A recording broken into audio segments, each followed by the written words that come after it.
Still spinning, buffering.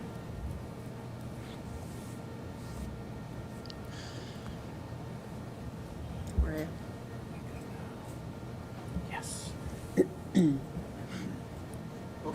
All right, thank you. Good evening, fellow residents of Paxton. This is the monthly meeting of the Planning Board being held at the Public Safety Complex. And in addition to our regular meeting, we are holding the public hearing on the requirement of the Mass General Law for the revisions, the proposed revisions to the zoning bylaws for the town. Sections 1 through 14 are going to be addressed tonight. So before we open the hearing, I'm going to conduct our regular business, which is acceptance of minutes from the previous meeting, and then we'll get that underway. So do I have a motion to approve the minutes from, what was the last meeting? March? 17. Yeah, March 17th, St. Patrick's Day. I'll make that motion. Okay. I'll second it. All right. Do we have any further discussion on the motion? Hearing none. All in favor? Aye. Aye. Aye. So we have 4, and 1 is missing this evening. That's fine.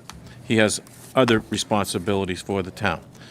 All right. Now, having said that, we are going to open the public hearing on the proposed Paxton zoning bylaw amendments, as I mentioned before, sections 1 through 14.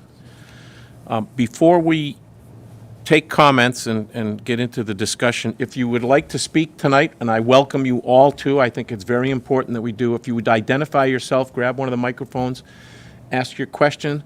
I commend you for being here tonight so that if you have a question, we can get an answer or a resolution prior to the annual town meeting, which has now been pushed off till June. So we've got another maybe 3 weeks, 4 weeks, somewhere in there to do that. But it is important that we get input from the residents in town.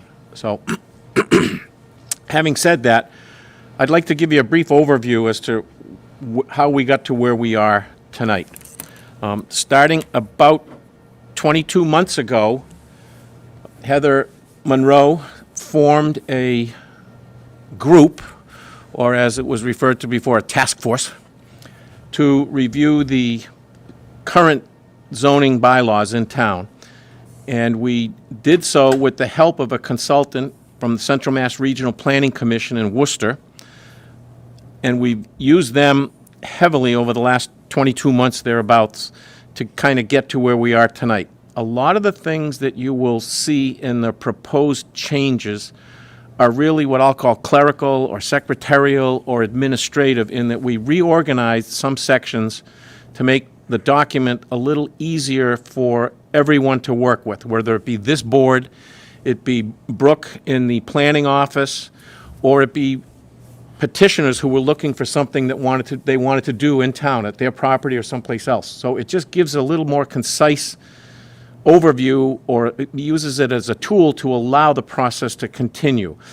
Part of it was we put definitions, all definitions for all sections in the beginning of the bylaw. Prior to that, there were sections and subsections, whatever, that had specific definitions, and we found that a little cumbersome to deal with in terms of interpretation. So as we go through this, you will see that there's a purpose, there are definitions, basic requirements, and then we get into each of the subset or the sections 2 through 14. So section 1 is the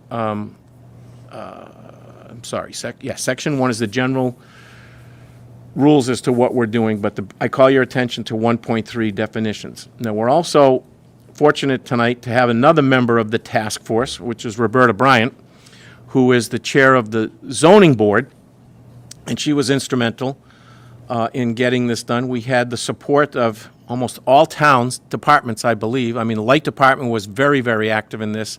Fire department was very active in this in terms of public safety and making sure that, whether it be an ambulance or a fire truck, that anything we were doing in terms of updates allowed for larger vehicles or multiple vehicles to be on scene and still have entrance and exit points on that. The light department wanted to be involved in terms of any types of special draw of power for anything that residents opted to do.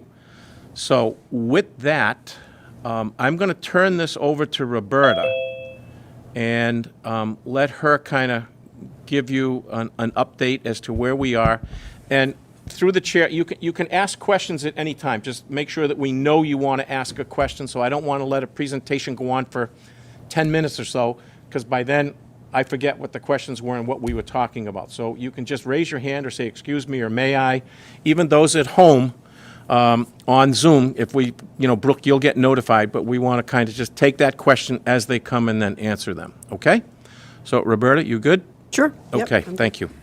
So I just thought, because we weren't sure about the participation and what folks would be interested in, I picked some topics to just talk through and give people some insight into why things are changing and where we think the benefit would be.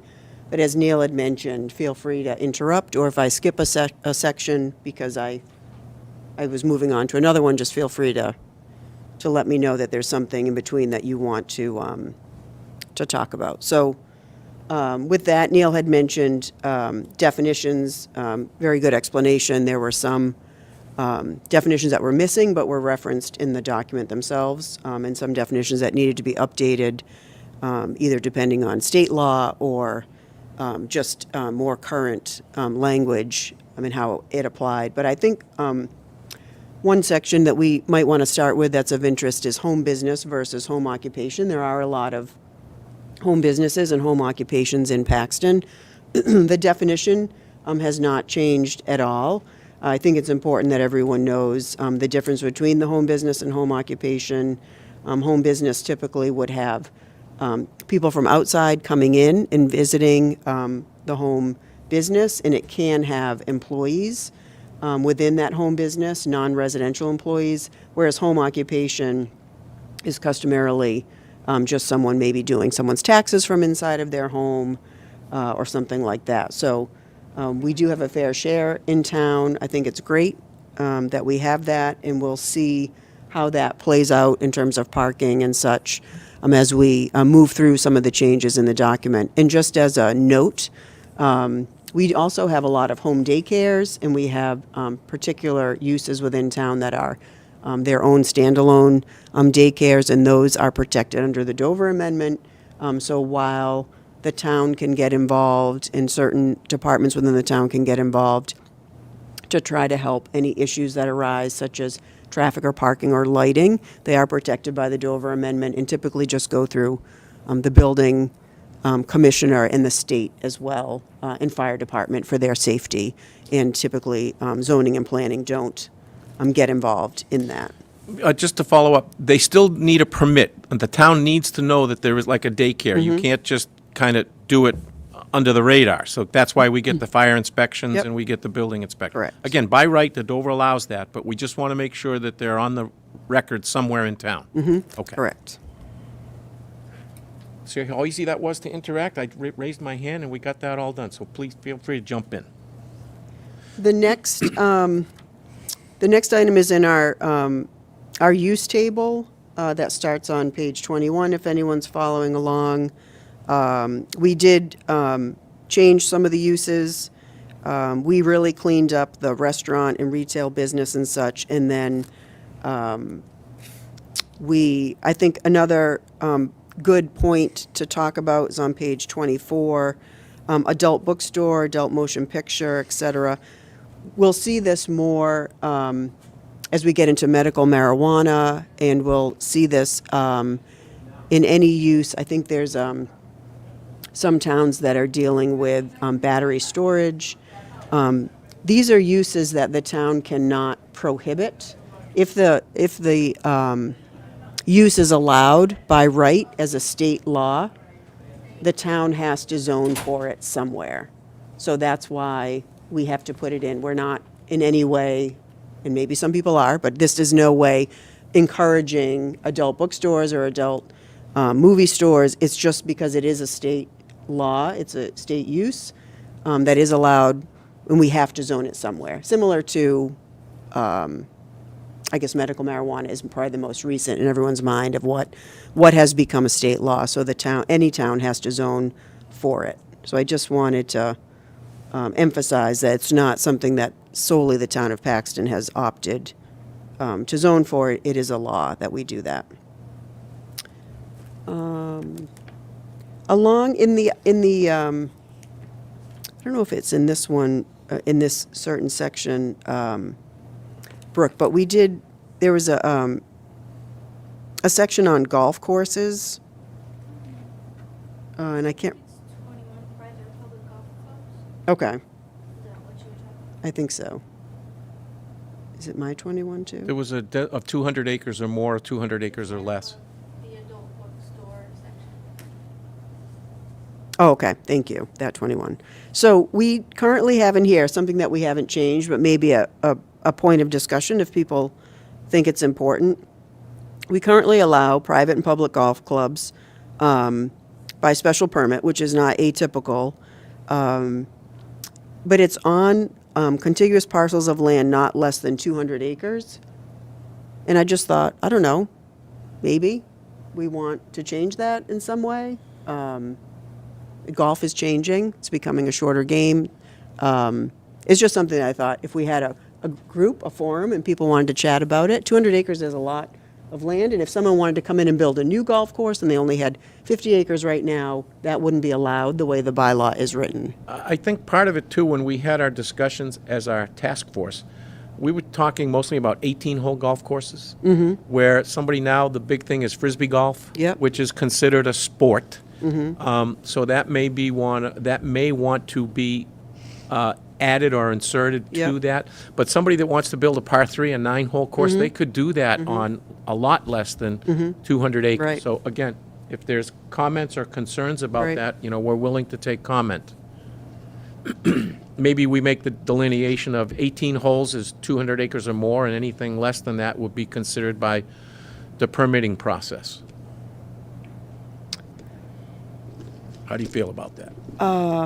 I support the idea. I'm not sure if the language, if an attorney would say that that's exactly the language we would Okay. need to use, or we would need to be, I don't know if it's, I guess it's whatever folks want. If you want to take out the minimum acreage, if we wanted to add language that it's not just golf clubs, we don't have a lot of flexibility in that. Like, we didn't add Frisbee golf, we didn't add a driving range if Right. someone wanted So, a driving range. Brooke, would you make note of that? We'll go through that with CMRPC and then also with Town Council, just to find out if there is a way to weave that into the proposed changes.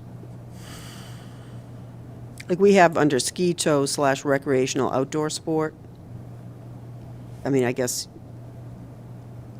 we could ask council as well if that recreational outdoor sport is solely related to a skiing sport, or we could lump other things under it. What if somebody wanted to create a pickleball court? Would that fall under that? It wouldn't fall under that, but it would be recreation. Or tennis club. We struck tennis club. Just because it was very specific, not because we're not encouraging tennis clubs. But I think it would be like a place of amusement or assembly if conducted wholly within a completely enclosed building. And then I think there's another one that talks about it being, again, it could be recreational outdoor sport under 18 ski tow / so we'd have to clarify to make sure we're not limiting that to. All right, can I follow up too on the question? Is your concern that there would be multiple courts, or that a homeowner would want to install or create a pickleball court on their property? I didn't really have a particular concern, but when you were talking about the other sports, like, I don't think of disc golf as golf, so I was surprised that that would fall under the same square footage or whatever it was as regular golf. I mean, I guess they need a lot of space, but then that made me think of pickleball, that, like, could we have a pickleball court in town? With the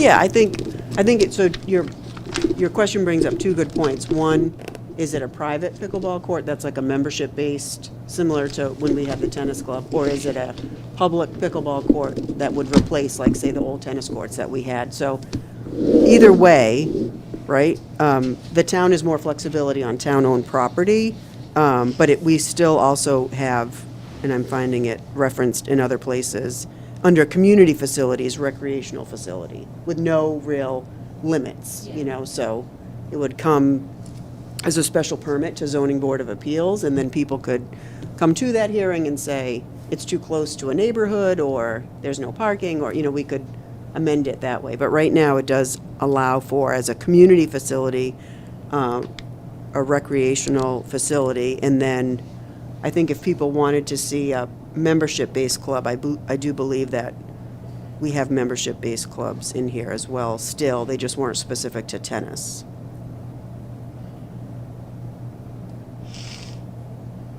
So you're concerned about making sure that we have a lot of alternatives for people, community-based as well as private-based. Okay. I think that's in here, but we'll make note to make sure that it's definitely in as a private option as well.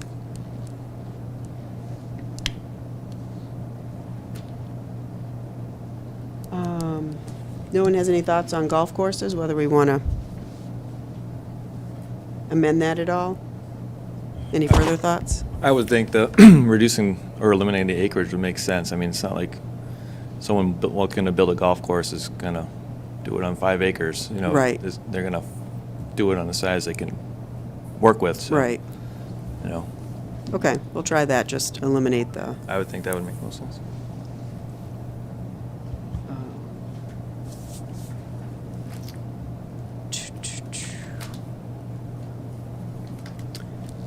all right. Moving on, we have a dimensional requirement page, which did not change except for the red that you see in the middle. In that,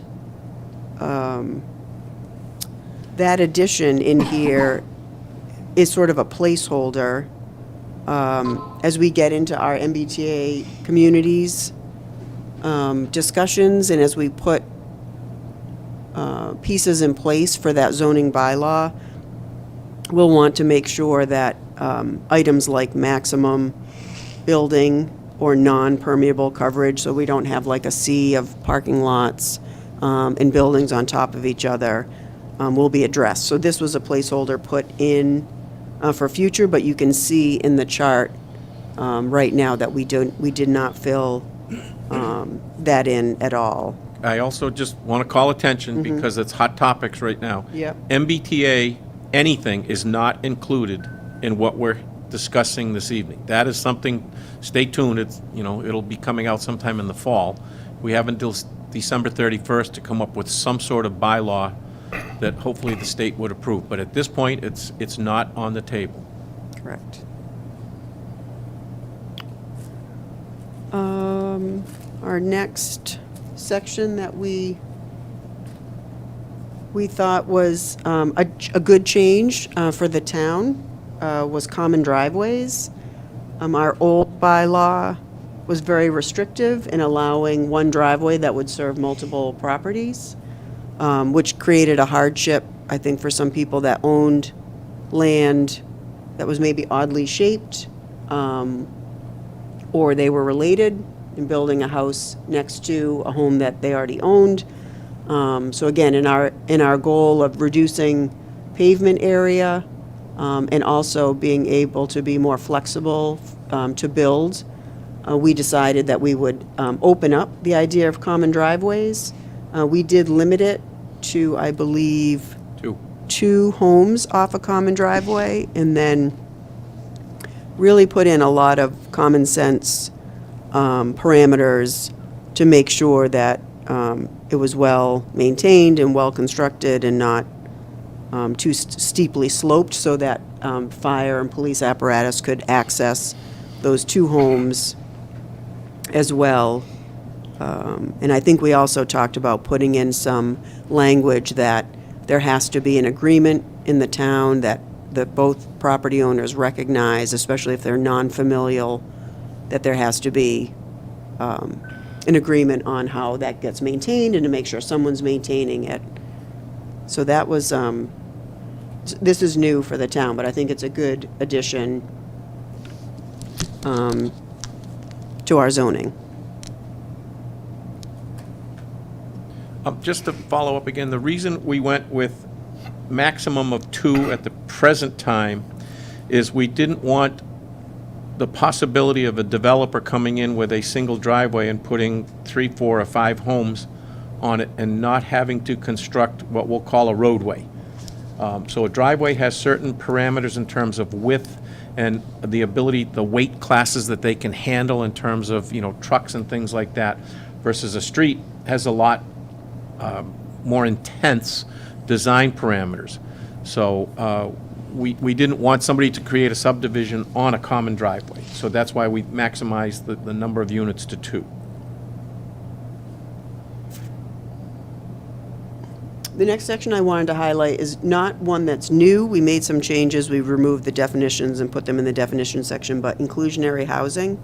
This is something that the town adopted a few years ago, and it talks about any development in town that results in a net increase of 6 or more dwelling units has an obligation to make a certain number of those affordable. Again, not new, but with our MBTA communities, when we create an overlay zone for compliance with the state, this inclusionary zoning will be a part of that. So this 6 units or more will be part of our overlay zone. So it will require a developer to include 10% of those units as affordable in the development, if a development occurs on the overlay. So remember, MBTA is just zoning, not building. No one's selling any land, we're just creating an overlay to comply. But I think it's important to remember that the town has already adopted inclusionary zoning. I don't believe we've used it yet. We have. Have we? Yeah, the senior residential unit over on Grove Street by Anna Maria, in Okay. addition to the Forestdale extension. I believe there are 38 units up there, and some of them are designated Okay, affordable, so. okay. And moving on to signage. The task force looked at some best practices throughout the Commonwealth for downtowns and business centers that had what we thought was an attractive number of signs in a design standard. So we've made some changes to the design standards of signs that would be new. So any sign that exists today on a business would be allowed to stay. We call it's grandfathered in. There's no requirement that they have to change their sign. Any new sign that would get permitted after these changes are adopted, if the changes that are here were to be adopted, would have to adhere to the new format of signs, the new design standards. So right now, we have the ability in town, business owners have the ability to create an internal illuminated sign. Our goal with this language, if everyone agrees, would be to create signage, preferably exterior illuminated, so spot lit. And I'm thinking of some signage that we have already that exists today in town that does that. So, for lack of a better term, a wooden sign that has a spotlight shining up from the bottom, illuminating only the sign on both sides. It can still be a two-sided sign. And I think what that does, Paxton is known sort of its quaint, charming community, and when you drive through, it can get a little overwhelming with the existing signage and the internal illumination and some of the movement and the digital. We'd like it to all be a little bit more reflective of the sort of rural, quaint community that Paxton is. And over time, maybe that would change to these types of signs.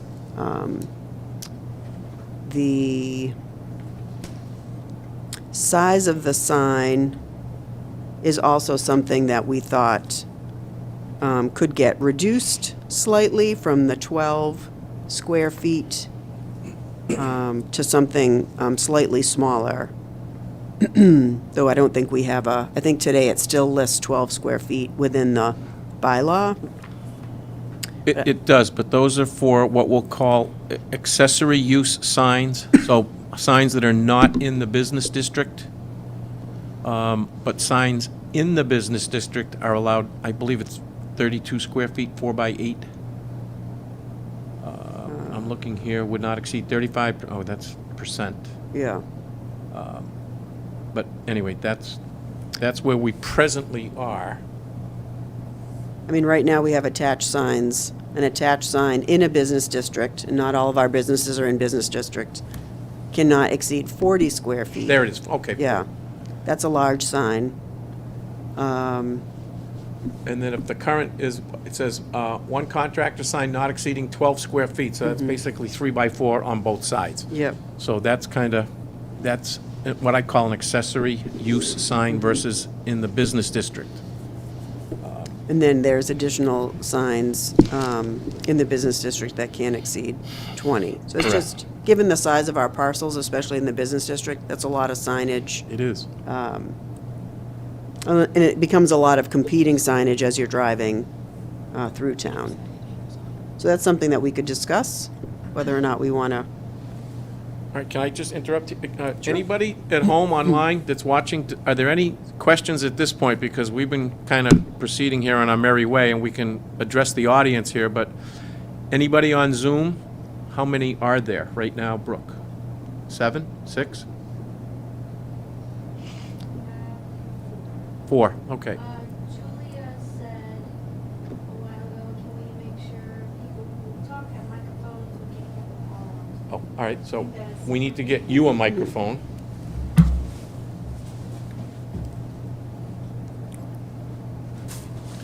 Thank you, Julia. Not seeing any other. No other questions so far. Okay. Is that answering your question via Zoom?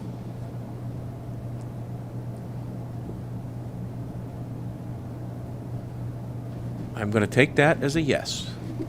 Okay. Roberta, sorry for the interruption. No, that's okay. No, I mean, I think it's, we have signs in general residence districts and signs in business districts. So it's just, I think it's something to think about. It's a reflection of the town, and when we drive through it, and when people drive through it, whether it's clear and we're accurately representing the businesses that we have in town and it's not competing. I know it's probably not something that people think about on a daily basis, but, the last thing I had was parking. We have some great new additions to parking. The goal and sort of a trend in economic development and downtown planning has been to sort of make the most of the parking that's available without requiring businesses to create additional parking if the opportunity to share parking exists in a community, whether that's through a public parking lot or if a property owner owns 2 lots and has 2 businesses on it and would allow the use of one parking lot for the other business and vice versa. Typically, our old zoning bylaws required that if you had a business and on a lot, you had to have parking on that lot for that business. Paxton is very condensed downtown, and there's a lot of people that park in different parking lots to go to different places, and as long as the property owners are okay with that, we'd like to just make it a little bit more walkable, a little bit more shared parking. We're coming up with some instances in the town where people would like to put a business in and no parking exists on the parcel, but parking exists around it, and we think as long as it's not competing with that business, so it would be like non-competing hours, or there's enough parking to support another business, and that property owner agrees, I think that's a great thing for the town. You can add another business without adding the burden of saying you need to create a parking lot, or you need to find a way to have people park here, or you can't open a business because you don't have parking on that particular parcel. So our consultant, CMRPC, went through and sort of brought some best practices to our zoning bylaws that will allow for shared parking, flexible parking counts, as well as the ability for those particular parking counts to be reduced in a permitting hearing, if that's the will of the people in the public. To follow up on that too, the other thing, from a planning standpoint, we're always looking at trying to reduce the total square footage of impervious surfaces. So if we had two businesses and we have to put in two parking lots because they weren't allowed sharing, we create more stormwater and runoff and things like that. So by using an existing parking lot that may be there presently, or having to create a minimum expansion to accommodate the other business, we are reducing the ability to have to manage the water on impervious surfaces, asphalt, concrete, and the likes of that. So it's important to us that we do that to maintain, I guess, the green atmosphere in town. We don't want to create a lot of detention and retention ponds to hold water Right. in our wonderful Paxton soil. So, any questions from the public? You had to come here with somebody had to. You asked two questions. You're good. You're off the hook. There is a Anybody else? comment. There's a comment Oh, please. from Jeff Wenzel. He said he would like to thank Roberta for all the effort on this and all the work that been done by her and the planning board on this. Well, we appreciate that. It's been good. So, Some exciting yes, changes. yes, sir. Oh, we have a question. Yes. I got a couple questions. Good. Brooke actually knows about the situation. So I have a home business, and I have some equipment outside. Ladders, staging every once in a while, small bobcat, small excavator.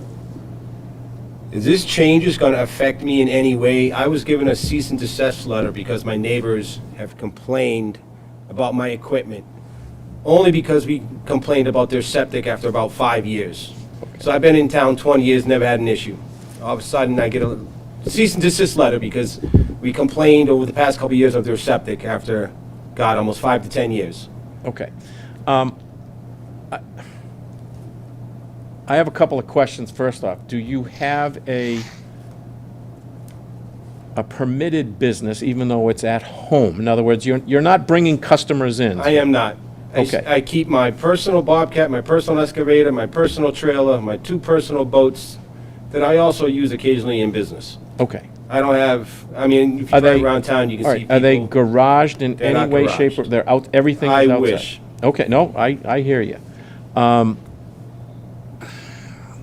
My initial feeling on this was it's a pre-existing non-conforming use, but I'm not getting into enforcement yet. But I think we need to Well, get to the bottom of it. I wouldn't necessarily jump to pre-existing non-conforming, because I don't know when you started, but I don't, 2003, way before I can move to the town. Okay. But, you know, I've had the equipment after moving to the town, you know, and probably before these changes. Well, these changes haven't taken place yet. Yeah. So just keep that. This is a proposal. what is your, so you have, So and we're on not enforcement here? 3.3.4, home business, Yep, line C, commercial vehicles, storage of materials, equipment, I have ladders. Mm-hmm. So I can't have ladders outside my house? I have an excavator, you know, I can't have that mini excavator outside my house? so this is, just to be clear, this isn't a change, right? So to Neil's point, Yeah, if you're not complying, and I'm not saying that you're not, you haven't been complying. correct.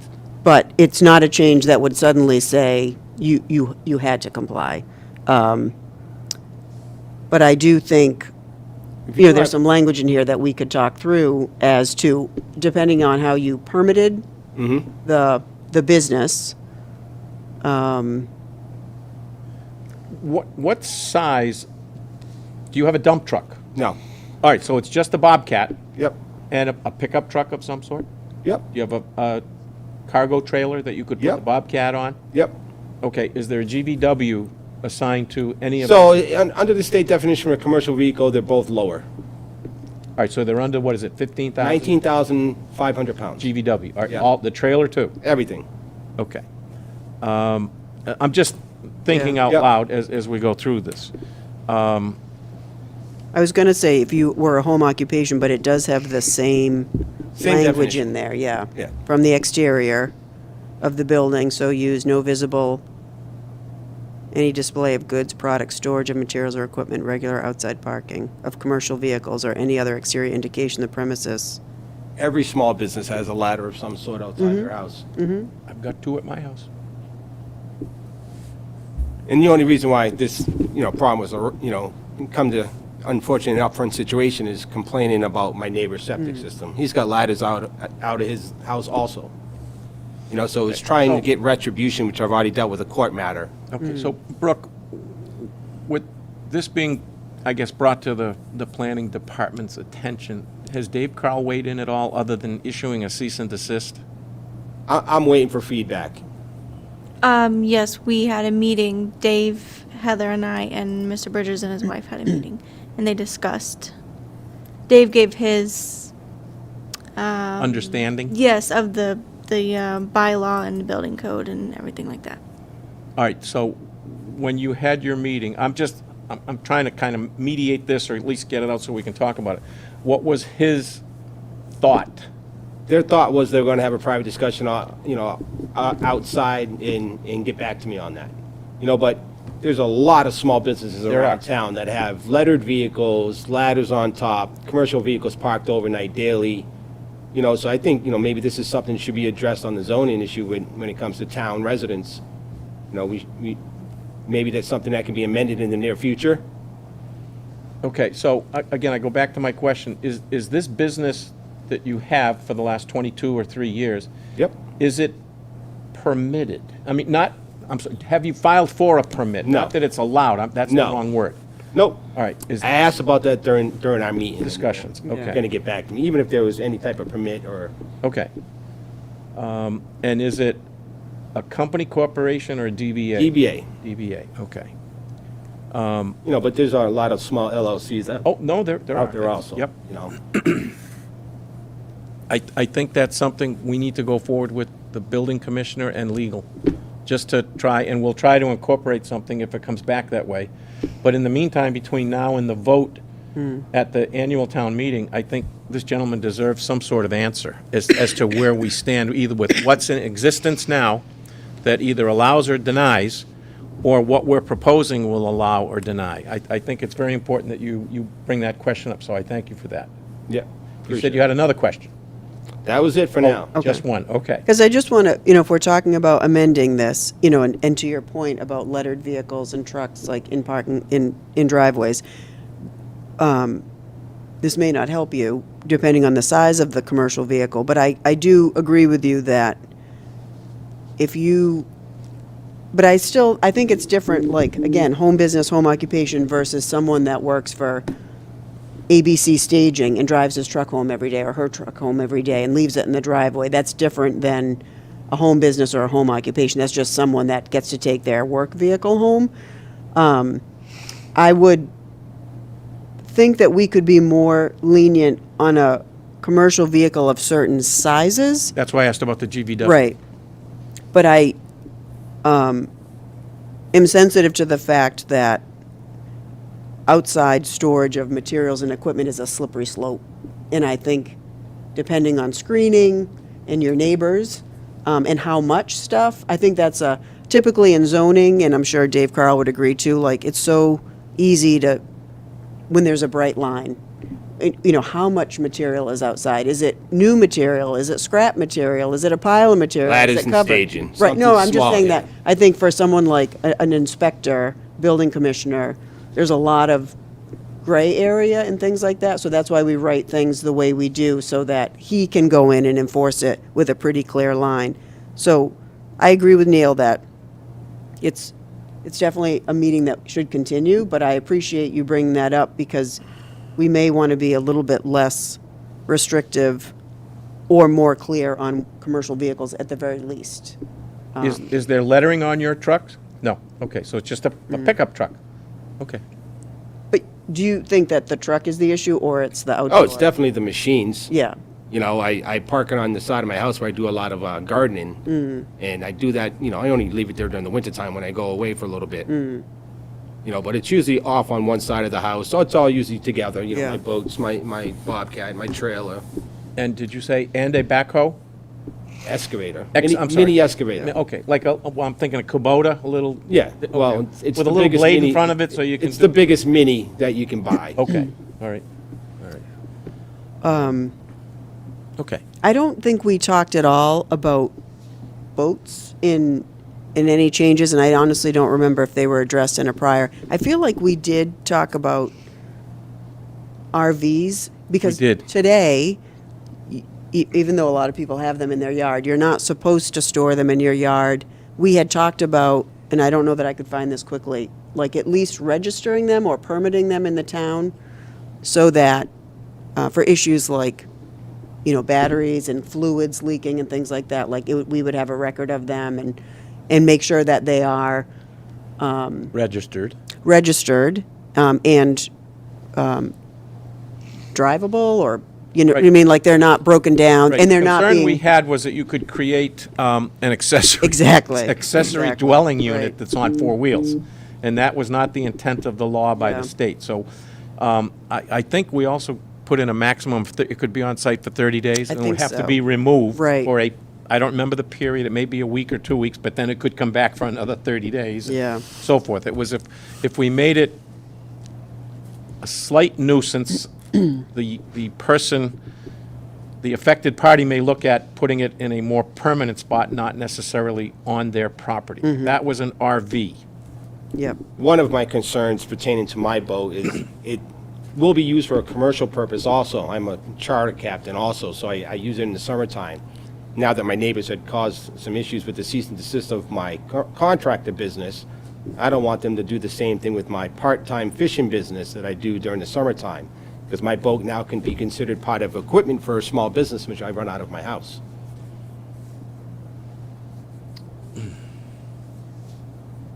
do you have an aviation field? Because we've covered that. But we haven't covered, I don't know that we've covered a boat. Brooke, I think we need to just, is there anything, so you have a boat and you have some staging and ladders. There is that's no in a small- airplane or anything like? Right. That's in a small 10 by 10 area, my stages and ladders, with my Understood. excavator. Understood. But I park my boat out in the road. All right, so how? And I bring it home. How large is the boat length? Right. 23. Oh, that's not that large. Okay. With the trailer, it's 30 foot. No, understood. Okay. I mean, I So think wait, it's on the street when you bring it home because you just, I you might go store out the it at- next day. I store it at the marina during the wintertime. Sometimes I'll leave it at my house, but it's easier just to leave it at the marina nowadays. Okay. On the weekends, it comes home. Like during the summertime, it's at my house. In the wintertime, it's away, Okay, and it's at your house on the street or On the in your street. driveway? on the street. I wish my driveway was big enough. Okay. I mean, that might not even fall into the purview. Yeah. Right. Again, back to concern with my neighbors possibly mandating the town come after me and do a cease and desist letter, because I have a small fishing business that I keep equipment, my boat out of. It's a hobby, it's a hobby. So overnight storage or parking of, I don't know if a boat would be considered a commercial vehicle. You do use it for a commercial purpose, greater than 19,500 pounds. No. It's a hobby. He fishes on a Outdoor couple of storage of weekends. trailers. Just concern for near future incidents. And you haven't had an issue with parking it on the street from a public safety perspective? No. They changed the bylaw a few years ago for parking over the winter time, but I usually keep it on the side of my house on a nice gravel driveway. We'd have to, yeah. We might have to sit with Dave Carl a little Yeah. bit more than we have. So we're going to try to get you answers to that before we get to the annual town meeting. Yep. And again, it'll be amended there, and we'll say, based on questions that came from the public hearing, these are the answers to that, and you would know about them before we got there. Okay? And if you were to apply, for a permit, which I assume is the direction that, Whatever needs to be yeah, done the to building inspector is probably leaning get in. approval from the town and not have to worry about my neighbors in the near future. Yeah.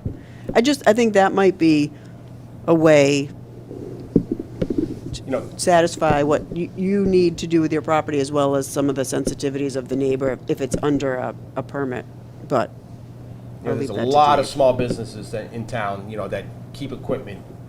You know, just maybe something that we should address in the near future, maybe amend it, you know, equipment and certain things. 'Cause Yeah. it's one thing if they're, you know, a big commercial operation, you know, 20 trucks, 15 trucks or something, but, you know, I know I can drive around town and see plenty of vehicles in several businesses operating out of town. You know.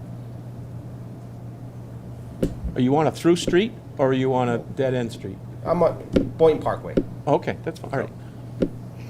Roberta, can I ask, Sure. for issues, I know you're not in enforcement, but for like just others, you know, if someone was just collecting junk in their yard unrelated to a business or stuff, how is that handled? Because there's nothing necessarily specific in the bylaws that would address that. That's more at the discretion of the building commissioner, right? Right. Is that kind of a similar situation for this? I mean, I think it is. Typically, zoning board of appeals enforces or can allow for changes, variances, based on someone coming to us and saying, I want to do this, but your bylaw doesn't allow me to. So would you allow me to? And we sort of take a lot of things into consideration, including if someone were to show up at the public hearing like a neighbor that says, I'd be happy on this side, but I wouldn't want it on this side. And the zoning board of appeals has some discretion, you know, based on the kind of tenor in the neighborhood and just how egregious, and I'll use that not specifically for you, but just how egregious the changes to the bylaw, you know? There are certain instances where, you know, we may say it is a business, and you need to be in a business zone, or you need to store your equipment somewhere and pick it up during the day, because this is a residential zone. So, yeah, I think for like junk collection, it is not, I think it's a Board of Health and a building inspector. So the thing that comes to mind, now that you mentioned that, I've lived in town for 37 or 38 years, and there was a property next to the now Country Bank. There was a private residence that had an ongoing, we'll call it antique. He would collect, the gentleman has passed on and sold the property, but he had lawnmowers and tires and all kinds of stuff gathered on his property that some people were concerned about, and at the time there was nothing it was a private property, so he could do what he wanted. He was not draining and dispensing of fluids, gasolines, oils, or anything like that, but he had a whole pile of stuff gathered there. So I think that was really the intent of where we were going with this, to make sure we didn't end up as a hoarder central kind of thing. And I don't mean to, you know, mention this in terms of your question. I got a because- very well manicured yard. Okay, that's what I'm gonna say, with a couple of ladders and some Minus my staging, neighbor's junk. I'm good with that, things like that, so. All right, but we will follow up with that, that's an Yeah. excellent question. Anyone else? Anyone at home? Zooming in?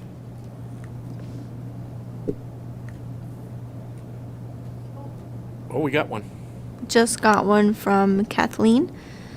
Regarding the alteration of properties, how much fill is considered within the realm of needing permitting?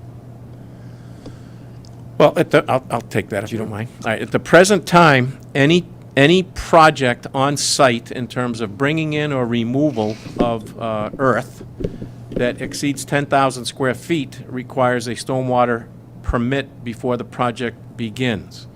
And that is designed to make sure that we have an understanding of pre-construction and post-construction surface water runoffs. So I can't frame your question in terms of how much fill, but if you're going to cover more than 10,000 square feet, or you're going to remove more than 10,000 square feet, then it needs to come before the planning board and then the stormwater permit through an engineer of your choice that would be reviewed by the town planning board and town engineer. Was that helpful? Yes, she said that answers her Okay. question. Another good question, so. Anything else? All right.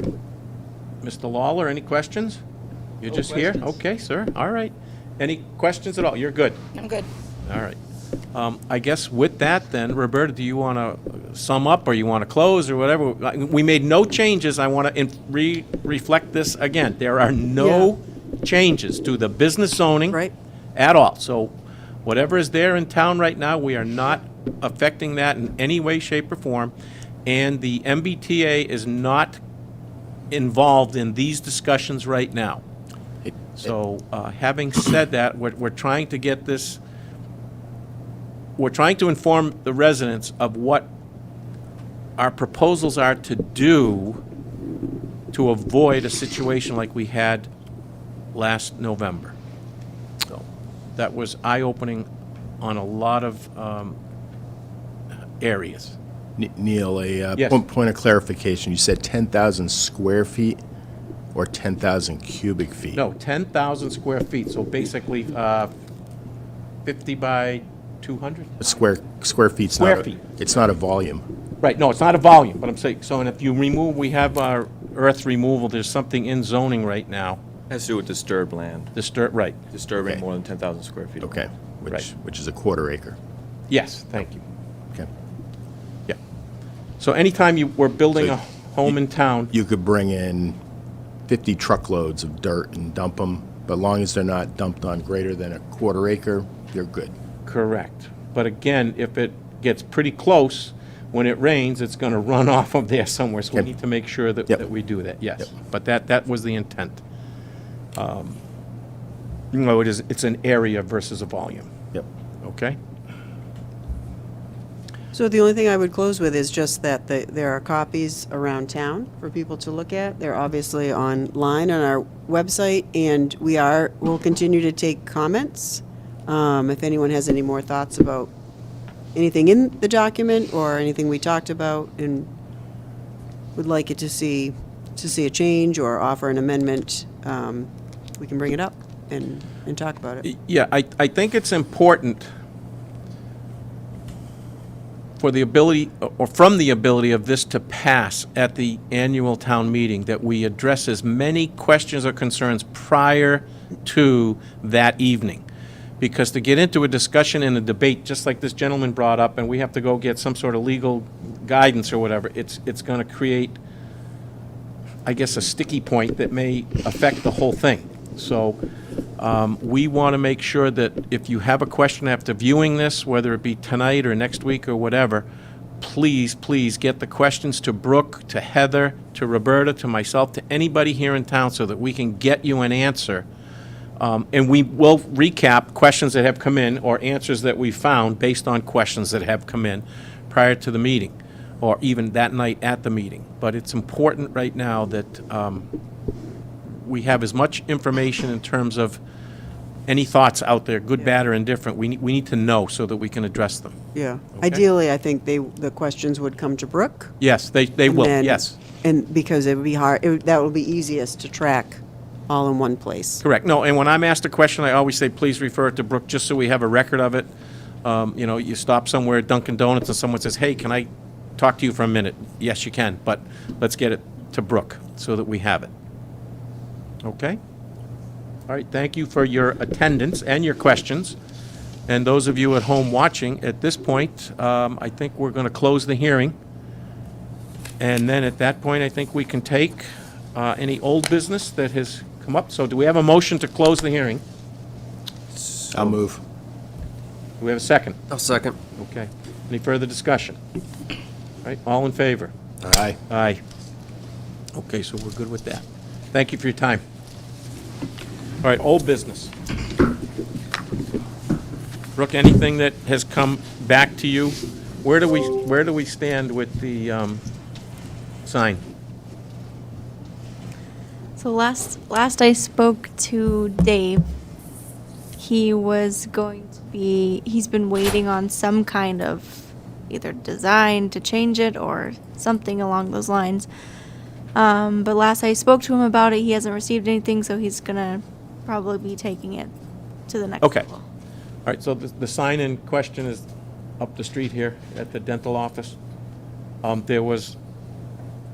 It fell through a crack at some point, but it was an accessory use sign because it was basically home occupation. There was a dentist's office there.